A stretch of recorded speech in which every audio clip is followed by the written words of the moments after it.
Welcome, everyone, to AEW Unrestricted, the official podcast of All Elite Wrestling. This is referee Aubrey Edwards here with my close personal friend, Tony Schiavone. How you doing, Tony?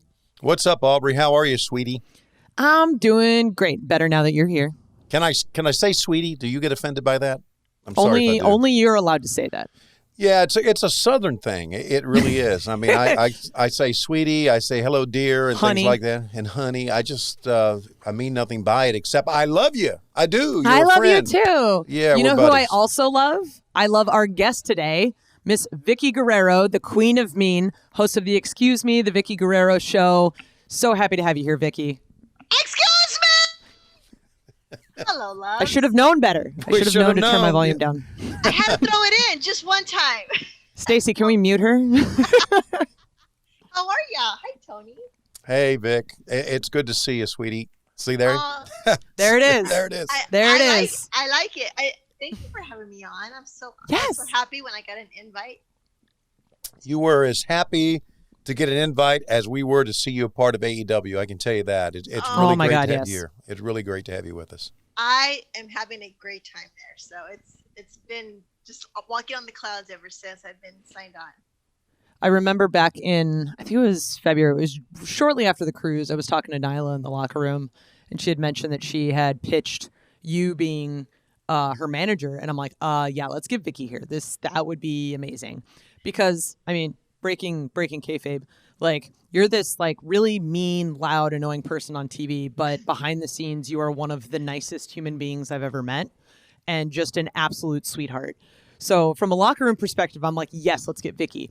From a talent on screen perspective, I'm like, yes, let's get Vickie. Well, you know, it's funny, Aubrey, because we were on the Jericho cruise. I did the podcast with all the women of AEW. Yes. And I was sitting across from Nyla, you know, interviewing all of you guys. And I was like, oh my God, I just got like a ding. I want to be her manager. So, you know, we started teasing it. And I love Nyla. I love what she stands for. We're having a great time. You've become such an integral part of her and her character, but you know she's already been able to talk. So sometimes you put a manager with someone who does not cut that well of a promo, but she does a great job with it. So you and her together, two great promos. It really makes for some interesting things. Yeah, you know, it's been such a light to have her be able to do a promo. You know, when you work with someone that can't talk or is mortified of being on the mic, it really makes things kind of lopsided because fans want to hear from the client as well. And she does a great job. And she's just, you know, you guys know she's hilarious backstage. And the ideas that we come up with, and like, gosh, would that be approved or not? And usually they're not, but we try. Especially you two. It's like, nah, most of those are like, I don't know, Tony's going to go for that. Well, right now on BTE in our Nun segment, we haven't got the X yet, but it's getting good. There's some juicy stuff coming up. So oh my God. Fingers are crossed. I'm just crossing everything. I want to say something about that Nun segment. When you guys were walking down the hallway or down the breezeway in the nun outfit, yes, you could tell that Nyla was cracking up. You could just tell her face. She was as best as she could holding it in and not laughing at it. That had to be a lot of fun. And that's what we do. We laugh and then we're like, all right, get serious. Come on, let's do this. Let's hurry get this and then you laugh again. And then you're like, no, for serious this time. Yeah. And so, you know, we're going to carry this nun thing, you know, through all the traditional church things that people do, but we're going to have our own twist to it. And it's going to get really sick. So it's going to be a lot of fun. I'm so excited. Yeah. So you ended up getting your own theme music at AEW, which was a great way to introduce you, I think, at Fyter Fest this past year. What was that like? Did Mikey approach you? Like, how's the whole process of getting your own theme music as a manager work for someone at AEW? You know what? Let me just say that as long as I've been in this business as a superstar, no one has ever entertained the idea of me having my own Tron or music. And for AEW to be so welcoming and for Tony to say, hey, we can get you some theme music. I'm like, yeah, okay. You know, because you don't think about it. You don't believe it until it's actually done because this is the business we're in. But when I heard some music come on when I was getting ready to go out, I'm like, oh my God, like they were serious. And I was so nervous about going out there and doing good for Nyla that all the fans were like, hey, we love your music. And I was just like, I I haven't even heard it yet. But then when I got to the locker room, I was twerking. I was like, oh yeah, we got this. But I just, just being an AEW, they've done things for me that no one's ever done before. And I just feel like I'm like this little girl in a candy store. So I'm just really blessed and grateful. Now, you made a couple appearances in AEW before your official signing.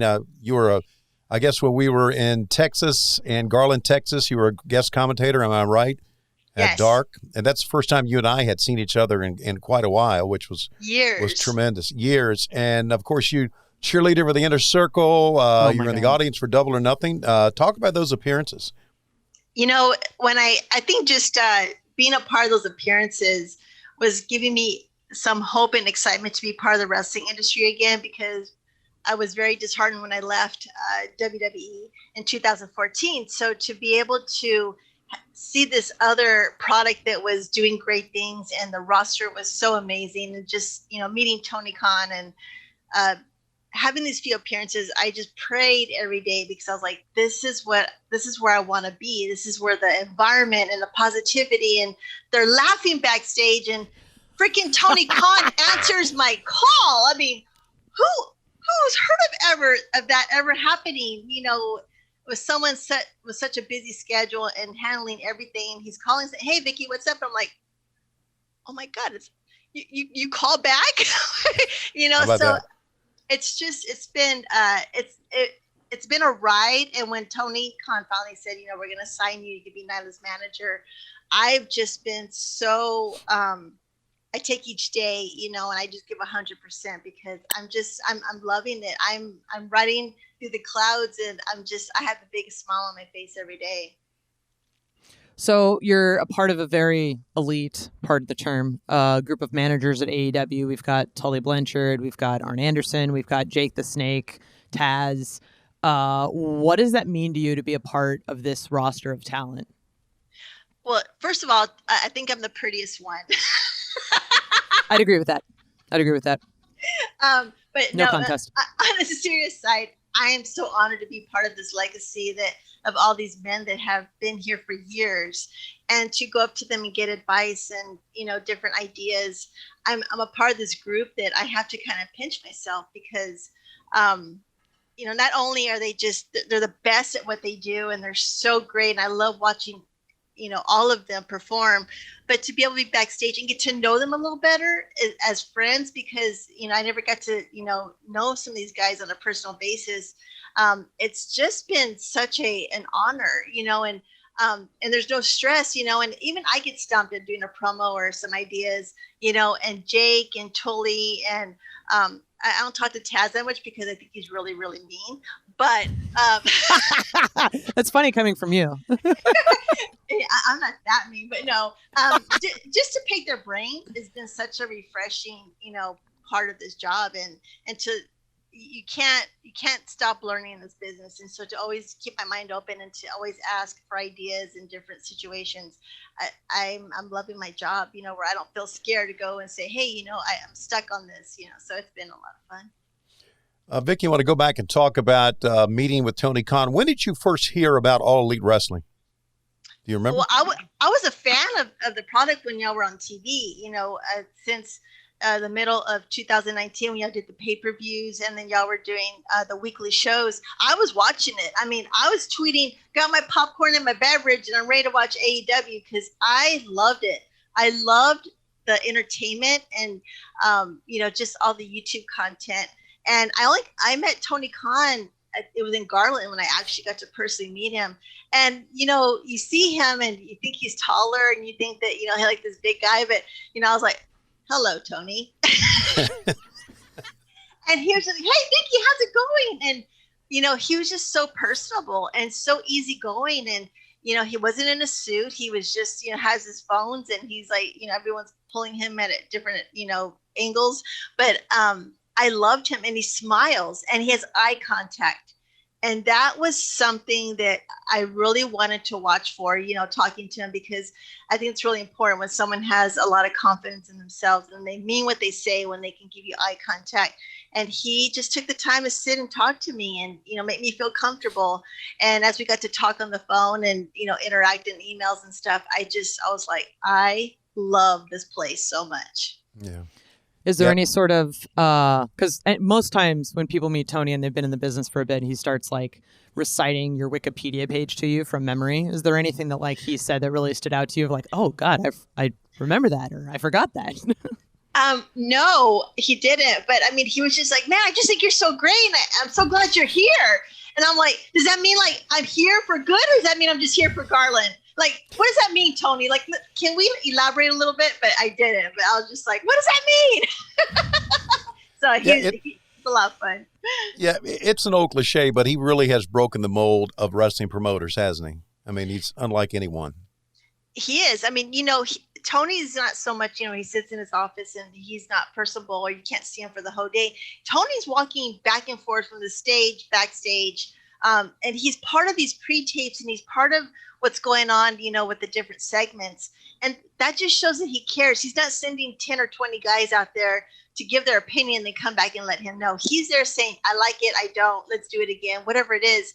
And it's just, he's productive and he really cares about the product. So to see him, invest his time, because he really doesn't have to, I mean, he has many other things to do, but to see that he's part of the segments and the verbiage, and, like he'll tell me like, what are you going to say tonight?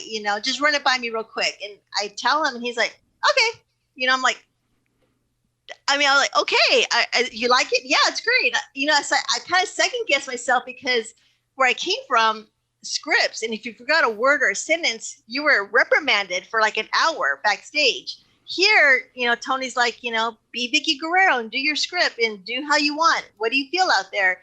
And I was like, well, how long do I got? And he tells me, and he's like, can you do it? And I'm like, yes, sir. And then he comes back and goes, that's great, thanks. And I was just like, wow, like such a breath of fresh air in so many ways. Yeah. Letting you do your own thing, letting you be creative. Yeah. And letting what you bring to the table be a part of what we see on TV. Before we go to our first break, Vickie, we mentioned the Vickie Guerrero show. Talk about your podcast for us a little bit. I love my podcast because I love to talk. But the most important thing is, I had no idea. is I love to research people. I love to not only know what their their history is as far as a wrestler or an actor or a musician. Everyone has a personal story of trials and triumphs. I think that's really important these days for people to see how these celebrities have overcome certain things. And I think that's important that I try and highlight that, because we're all humans and we're all struggling with different battles, and to see how they've come out of it and there's a happy ending, or this is how they solved, their things in their life. I think that's important to highlight too, because we're just trying to make it these days, in this crazy world. Yeah. Yeah, so but I love it. Yeah, so it's kind of like getting to know the person as well. Yeah, absolutely. And I'm doing it all by myself, which I don't know why I do that to myself, because it's so much work. But, I contact the superstars, I contact, who I can to try and get on my show. I do the editing. I load the episodes, and I'm learning a lot. I had a producer before, but, he had to quit. But I said, I'm going to do it. Come hell or high water. Let's do it. That's insane. So Look at you. You've learned how to edit audio. That's tremendous. Don't quote me that it's that great, but usually I find out after it's final. I'm like, oh, well, here it goes. See how it is. But I'm having fun, and there's no stress. And it's just a project I love doing. It expands my brand. And so hopefully I can get bigger and better. So that's always something I work for. We're talking with Vickie Guerrero here on AEW Unrestricted. Talked a little bit about her journey to AEW. So we'll talk a little bit more about moments and matches.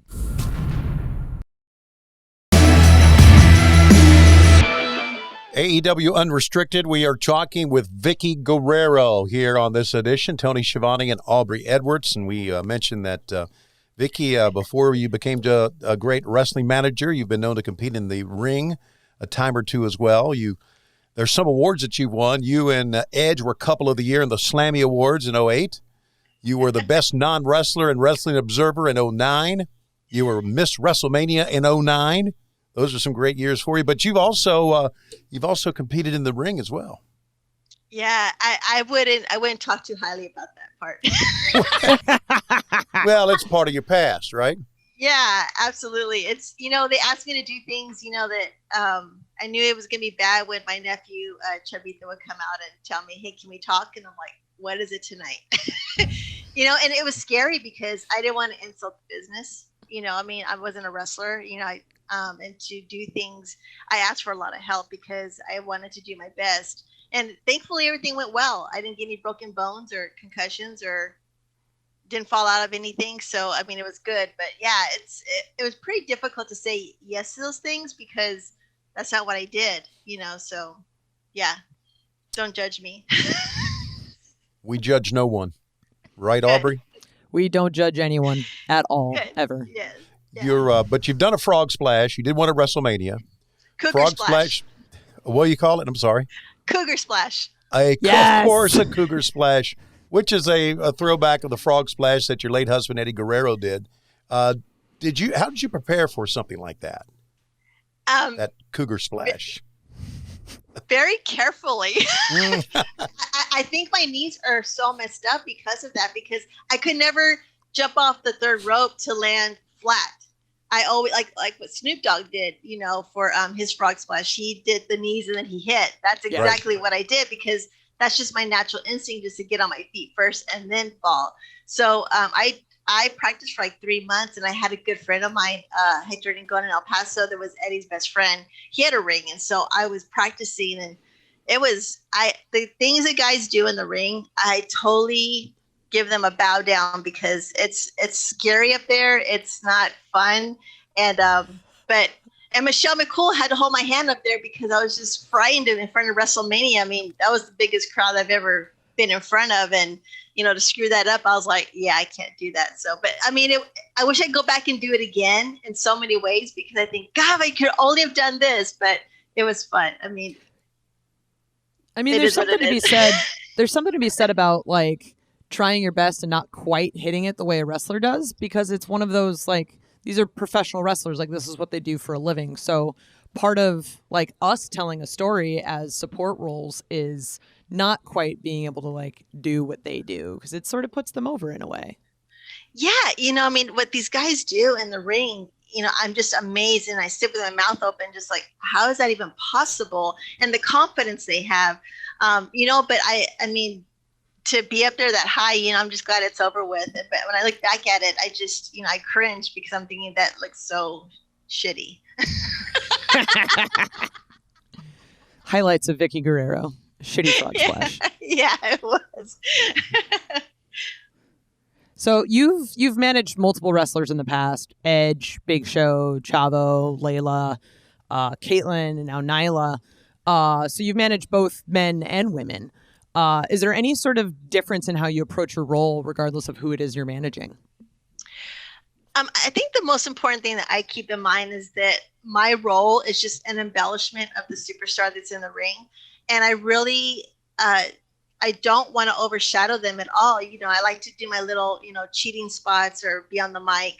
But the one thing that I've always learned is that the less I do, the more powerful it is. Just because if I do something all the time, or I'm always trying to overshadow or try to take attention away from the match. Actually, Eddie taught me that, because I loved like Nancy and Miss Elizabeth, and I used to love the women managers. And Eddie always said, they're just there at certain times of the match to make an impact. And I don't know how that's even, it's crazy to me how I always remembered that because, from Eddie being alive, who would ever thought I was going to be a manager, so I've always been very respectful to anyone I've been placed in the ring with, to just make them shine and do my little part and just be there at the right moment, the right time, and do the right thing. And it seems like it's gone really well, but with the guys, it's very different because I can have the Cougar character and I can flirt with them, and it's so much fun. I can't flirt with Nyla. That looks kind of weird, but with the girls, I feel a sense of empowerment even more so because we're women and we're representing, that match, for that moment. So it's a very empowering feeling with women and then with men too, because I get to do a double, character with the Cougar and being a manager for them. So it's been really fun, but I probably enjoy the men more because I can flirt and, they're cute and young and, I am 52. So all that works out for me. Rawr, Tony. We're talking with Vickie Guerrero, who brightens up a room or an arena every time she walks out, even if she's screaming to the top of her lungs. By the way, yeah. I don't even know. Have you ever? Is that the loudest you can scream? Don't practice right here. Please don't practice. Darn, guys. No, I actually, with AEW not having a crowd, I really, gone really loud because I really wanted to see how loud the arena feels, and that's always something fun for me without a mic, is to see how loud I can be without a mic. I love being loud. I mean, I try and get the attention of people outside the arena that sits in the hallways or whatever. But yeah, I love the attention of being able to yell as loud as I can, and no one says, "Oh, you need to calm down a little bit." That's the best part. So you made your debut in wrestling back in 2005, I think it was. And what made you want to get involved? Just because I know Eddie was like wrestling at the time. What kind of brought you in? Eddie told me to. Wow, there you go. Well, that answers that question. Yeah, during that storyline, it was Rey Mysterio and Eddie for the child custody case of Dominic. And so it was going really well between Rey and Eddie. And then when Vince McMahon wanted the family to get involved to make it seem more personal, I thought it wasn't going to come, to fruition, but it did. We started bringing the girls in and me in, and, to be able to perform backstage and do different segments with Eddie. Eddie was a perfectionist. I mean, he would just beat himself up over the littlest things. So the pressure was on me to not screw up because I had to go home with him. So that was something that was even twice as hard for me to try and do my best without getting that, well, you probably seen it, Tony, that Guerrero looked like, he was just going to be pissed off. But yep. I mean, he really helped me a lot because this is not what I did for a living. I was just a mom taking care of our girls.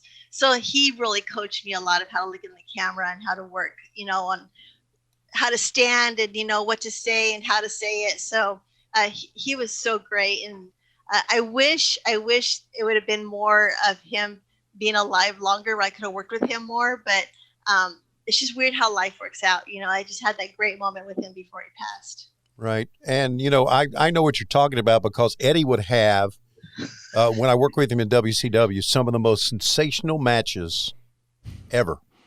Yeah. And I would go backstage at the end of the night, and if he was still back there, I would make it a point, let him know how great it was. And he would go, yeah, I don't know. It's like, would you stop it? You're the best performer here. And he was like, well, there was one thing So he was a perfectionist, I know. And I know I mean, yeah. Beyond perfection. So when he passed away, did you think about leaving the business, not going back to it? Did that ever cross your mind? I did. I mean, after we inducted Eddie into the Hall of Fame, me, my girls, and Chavo, and there was Chris and Ray, I just thought, this is it. This is the extent of where I'm supposed to be in the wrestling family, so to speak. And right. I left for like some months just to first take care of my girls because we were going through so much at home. Right. And but to be able just to kind of step away, I don't think I was really paying attention to the wrestling business that much, just because it's just personal. You just haven't going through stuff. But when Johnny Easy called me, probably it was August, and said, hey, we'd like to bring you in just for like a few months just to help with some of the storylines and keep Eddie's name and kind of, keep his memory alive. And I told him, I said, just 2 months because, I have the girls. I mean, we're living in Phoenix and I was trying to sell my house to go to El Paso. And he's like, sure, just 2 months. That's fine. That's good. Yeah. And so, 2 months and, I really was memorizing promos and I was doing really well. And they were like, hey, we'd like to extend you another year and see how it goes. And a year ended up being 10 years. And so it just, I sit back still amazed that, I was able to go that long as a superstar. So Shaw has actually had some time in the ring. I think she started wrestling like 2010. What was your first reaction as a mother, having your daughter say she wants to become a part of the wrestling business? I told her I'm glad that your dad wasn't alive because he'd probably like ban every wrestling ring from her. I don't know how she would have done it, with Eddie alive, because I think that's really scary to think, because Eddie was so hard on his training and everything, but she had the bug for it. I mean, she was really ready to get in there and see what she could do. And she has a lot of mannerisms of Eddie, the way she walks like him and she has his smirk. And so, I told her, I said, I sat her down and just told her the good and bad of the business. You have to sacrifice yourself before family, before anything else. And she was single. So, it wasn't really important to her to have, settle down with anyone. But, she did well, and she went through her trials as, being a wrestler, and got an eating disorder from the pressure they put on her from, being a certain weight and how she had to look. But she came back now, and she always loved the wrestling business. And I'm really proud of her, for what she's doing. And now she's really taking it seriously, and she's great on the mic, and she loves to interview. So she's got the all-around talent that I think she's going to do really well in the future. We're talking with Vickie Guerrero. We're talking about Shaw, and she was the guest ring announcer during our women's tag team tournament. And I'm sure she was excited about that. Did a phenomenal job, we thought. 100%. Yeah. I was proud of her. Yeah, she had a great time there. Had she done some ring announcing in the past? She has. She was she was part of WOW, and then she did some work with Lucha Underground. All right. And then with Independence, she's always done interviewing and ring announcing. And then at WWE, she did a lot of that too. So she's had a really good background for the basics and what to do. And she has her own voice. She sounds like a man sometimes when I hear her, but she's brought that own character of herself, to be different and unique from the other women announcers. So I think she's going to do really well. And she loved AEW, being there. I mean, she got the bug too. She's just like, this is what you've been talking about. Like, this is a lot of fun here. And I'm like, I told you. It's been great seeing her in training when she does stop by every now and then. It's like, hey, what's up, Shaw? Yeah. She just loves how there's training available for the women there. I mean, Dustin, Rhodes doing that. It's just, he's incredible. And all the women, get to benefit so much from that. We're talking to Vickie Guerrero, family affair that wrestling is. Coming up, we've got some awesome fan questions. And of course, not surprisingly, there are quite a few.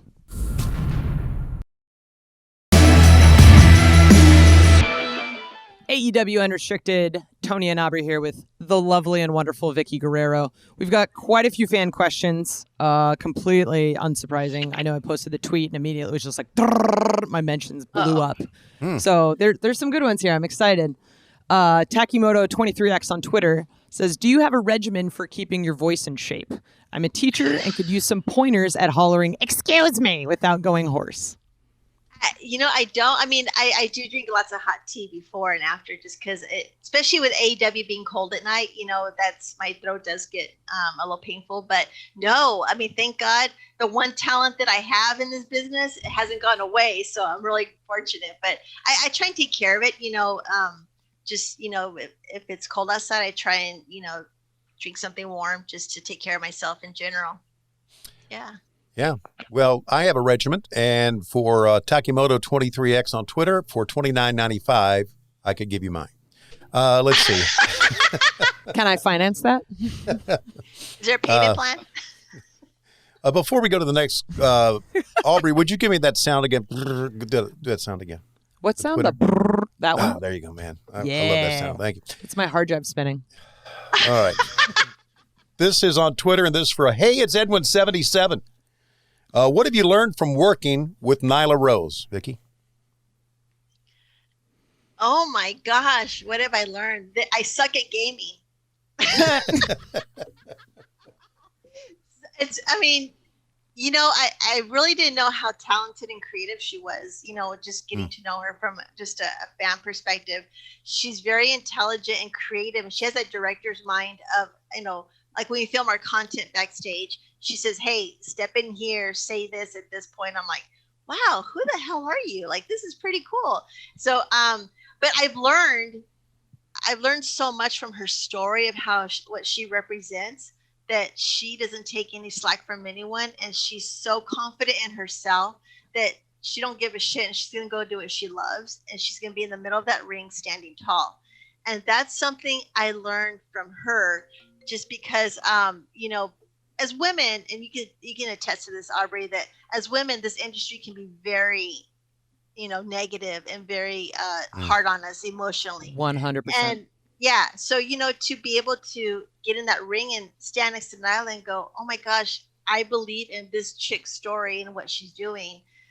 I'm going to stand here and stand just as proud. So it always helps in my confidence that I have other women that are doing the same thing that I am, and we're all empowering each other. Nyla's definitely one of those people that I'm like, I want to be her when I grow up. Oh, I know she's going to put me.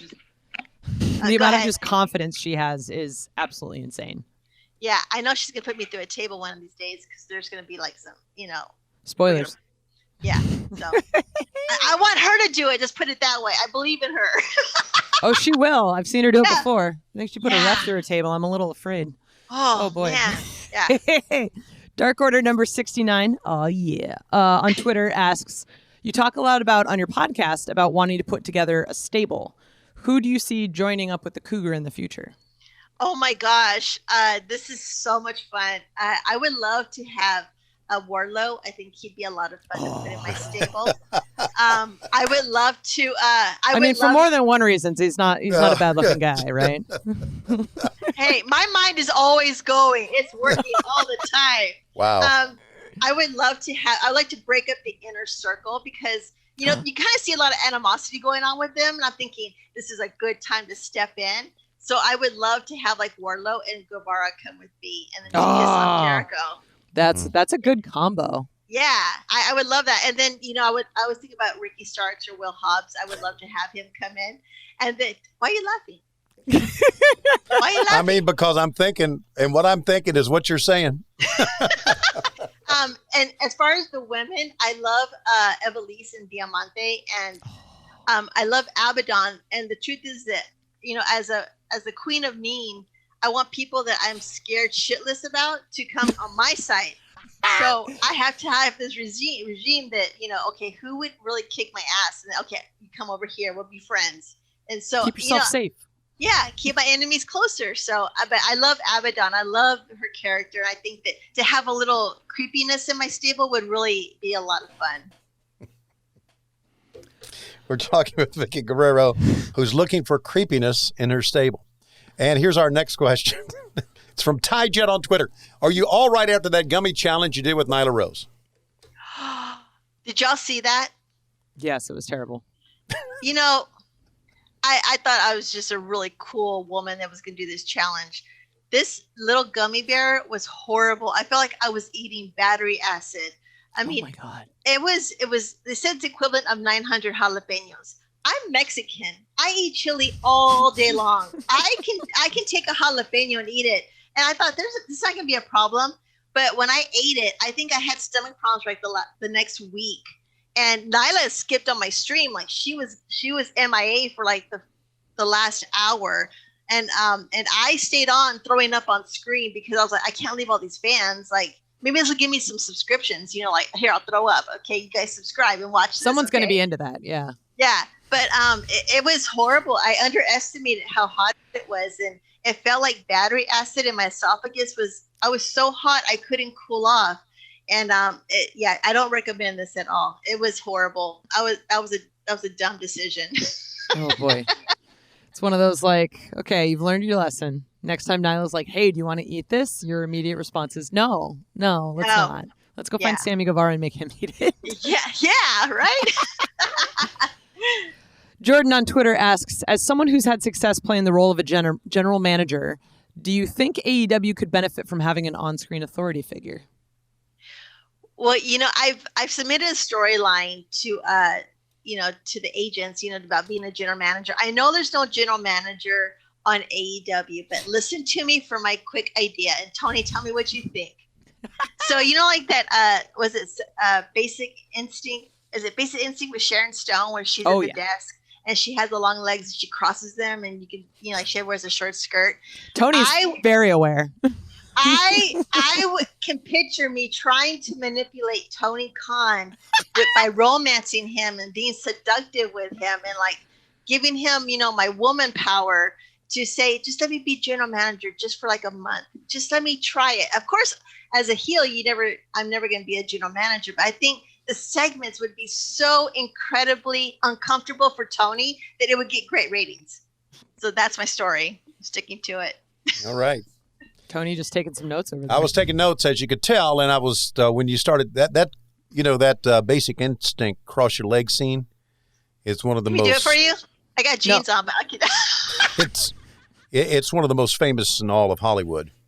Yeah, I'm gonna whatever helps me get that distinction of a character, I'll do it. Yeah, I'm game. I have a serious question though for you, Vickie. I know we're having fun here, and here's a serious question to follow up to that. Do you think in this day and age, I'm just asking, do you think something like that would play with people, or you think it would be poo-pooed on?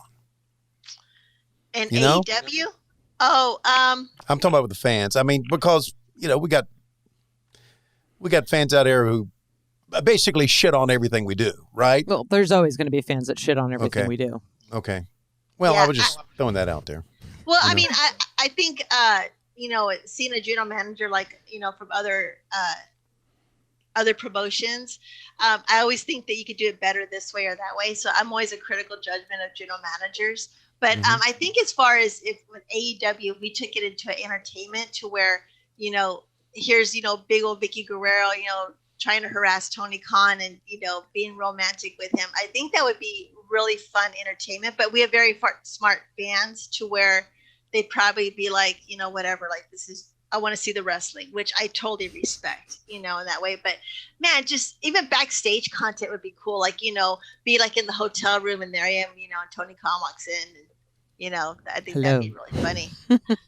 Hi. Hola, Antonio. Just offer him a White Claw. Come sit. Yeah. Darren Report on Twitter. What do you like most about being in AEW, Vic? Oh my gosh, it's reuniting with my old friends. I love about AEW and getting to know new ones. I love the stress-free environment. Of course, I want to work more with AEW. I have the bug to. I see so many great things for the women's division that I want to help out with. I want to brand the women to different companies to get them recognized, to have the connection with AEW to the women that we have, to build the women's division. And I love the camaraderie. I know there's a lot of camaraderie in other promotions, but there's a really special one in AEW. And these women are new to the industry. A lot of them come from the indies. And I think it's just a great time to help share the knowledge and my experience. And I don't know all the answers. I don't know everything. But what I do know, I want to share and help them be the best character that they can be.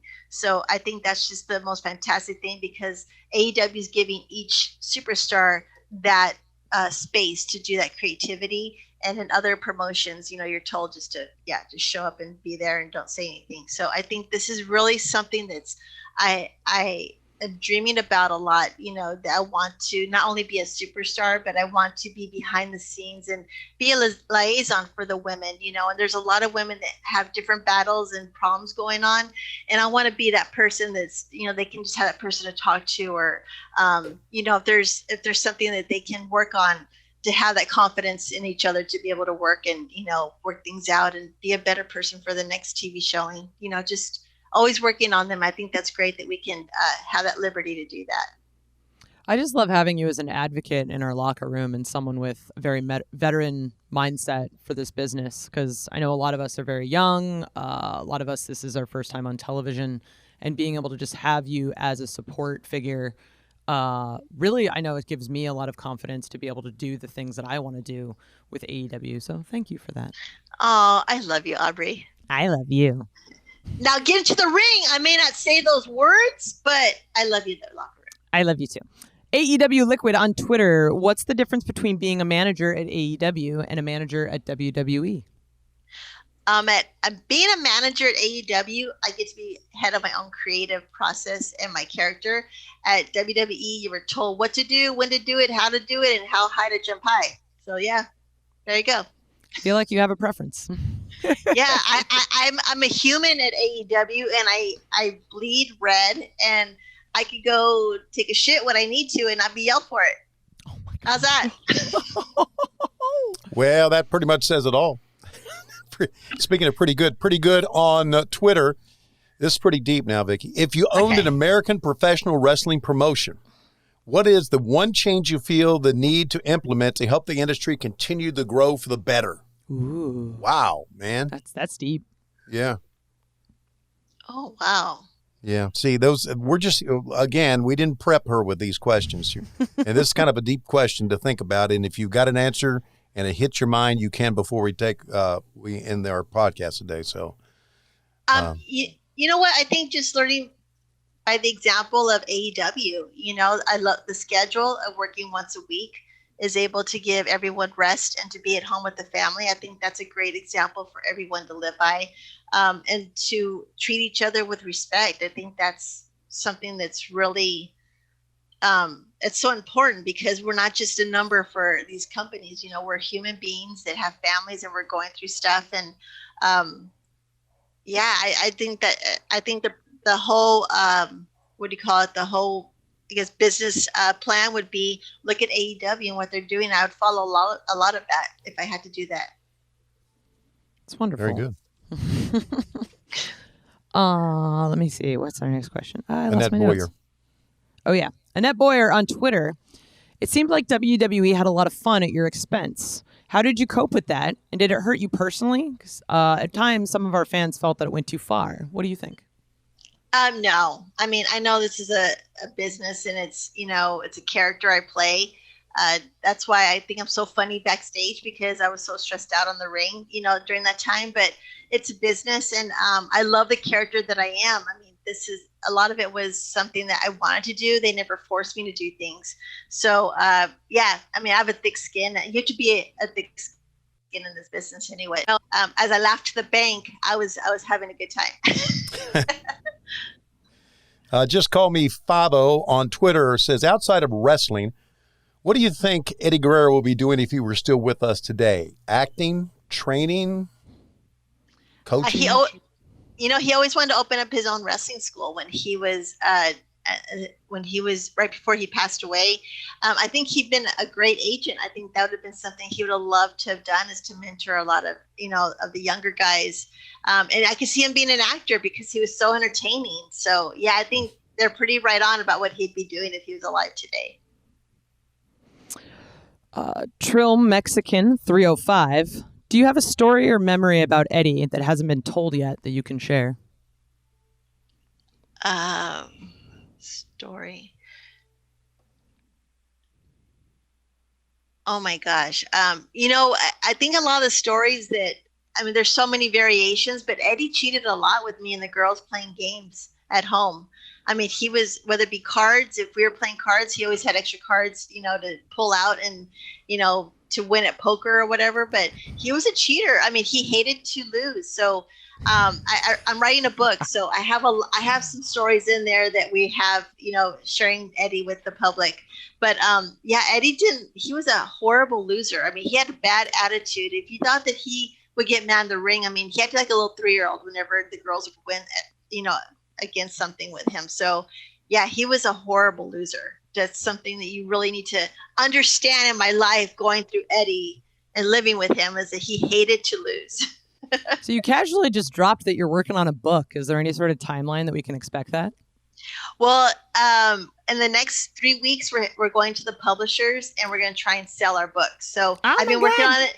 I've been working on it for the last 3 years. And with COVID, everything just stopped because it was in New York. But we're starting to pick it up again, and things are starting to open in New York. So hopefully we get a buyer. Then we'll go to print, and then they'll be released hopefully by August or September. But I'm really proud of the book, and it's my side of living with Eddie and going through life as a housewife and then turning superstar. So it's pretty incredible. Well, that leads us to this from Dino Bobs 91 on Twitter. What's your favorite Eddie match? Oh my gosh. Eddie and I in bed. And we're desperately out of time. We'll see you next time. Welcome to AEW Unrestricted. This has been great. Oh my God. Oh. You want entertainment? Here's your entertainment. No. So seriously, guys. So the best part is in this moment, like, this is just normal, like, everyday conversation for you and I, because, like, we're very open in the locker room and whatnot. Okay. So Tony's just like, what's going on? It's like, oh no, this is regular Vickie. Okay, then I've got a follow-up question. I don't know if I want to hear this follow-up question. This from Tony Schiavone 24 on Twitter. Did Eddie put you over? Yes, many times. Did he put you over first? Yes. Yeah. Good. Yeah. And then he powdered out. Oh wow! I don't think we've ever had a better end to an interview than this. This is pretty damn great. Oh my God! God. Tune into AEW Dynamite every Wednesday, 8:00, 7 Central on TNT. Oh my God! Thank you for this wonderful tidbit of knowledge, Vickie. You are very welcome. I'll bill you guys. Don't forget, you can listen to this podcast if it will continue after this one. We're not sure. Free, just subscribe and like AEW Unrestricted. By the way, you can follow Vickie on Instagram at Vickie Guerrero _Vickie, on Twitter at Vickie Guerrero, one word. You can just, as we said, be sure to follow the Vickie Guerrero Show, wherever you get your podcast. So thanks, Vickie. It's been a lot of fun. Thank you, guys. I'm glad I got to make y'all laugh. You sure did. Wonderful. Have a great rest of your day, Vickie. Love you guys. Bye. Okay, I'm Tony Schiavone. I'm Aubrey Edwards. And we'll see you next time on AEW Unrestricted. Very. Yeah.